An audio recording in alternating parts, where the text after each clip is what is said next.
In this video, I'm gonna be showing you how to permanently delete a Facebook page on laptop computer.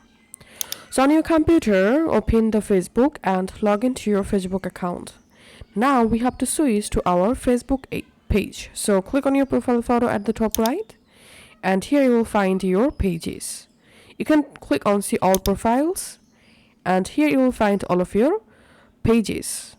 And now just switch to the page which page you want to delete. Now from the page, click on the page profile photo and click on settings and privacy.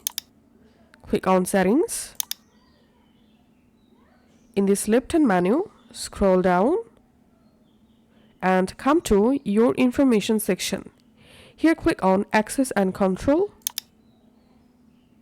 and here select delete page and click on continue. And now before delete your page, you can back up your page by clicking on download info and then click on continue. And now we have to verify your Facebook account password. So just enter here your Facebook account password and click on continue. And here, so just click on delete page and your Facebook page will be deleted. Thanks for watching.